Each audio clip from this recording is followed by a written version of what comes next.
J'imagine qu'au point de départ, les individus ont leur tempérament, leur façon de faire, leur façon de voir, mais diriger une organisation, moi j'ai eu 3 vies. J'ai eu une vie comme consultant, j'ai eu une vie en télévision, puis j'ai une vie au Cirque du Soleil.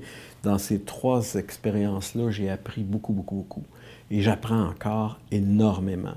Et ça, c'est important, encore une fois, d'avoir l'ouverture, la modestie, de comprendre qu'on n'est pas la science infuse. Et puis que plus vous allez être à l'écoute de ce qui se passe, plus vous allez être curieux intellectuellement pour chercher des nouvelles façons de faire, des nouvelles solutions, bien, je pense que vos chances de succès vont être beaucoup plus grandes.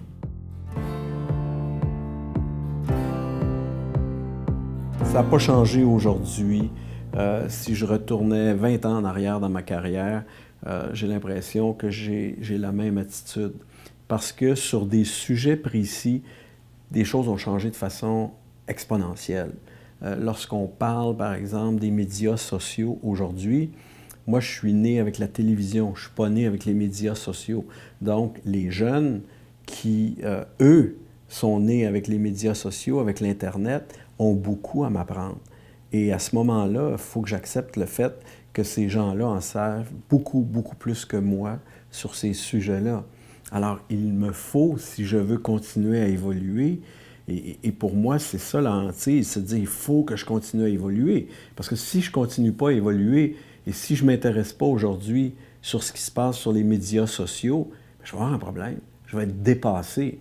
Et si on ne veut pas être dépassé, il faut continuellement se remettre en question.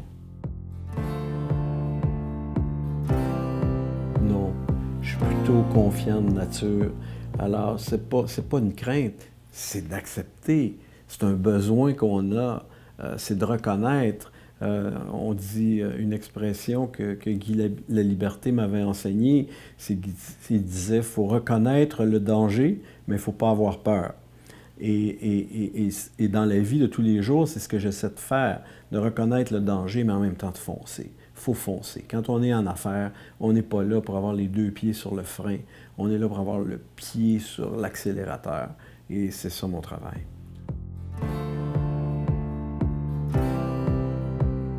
Tu dois continuellement mettre tes décisions en doute. L'angoisse, moi, je ne connais pas ça. Je suis très chanceux. Souvent, les gens disent « Quelle est ta plus grande qualité? » Et je déçois beaucoup par ma réponse, c'est que je dors très bien. Je dors bien à la maison, je dors bien sur l'avion, je n'angoisse pas. Mais en même temps, j'ai plein de doutes, j'ai plein d'incertitudes, et c'est normal, sinon je ne serais pas un être humain.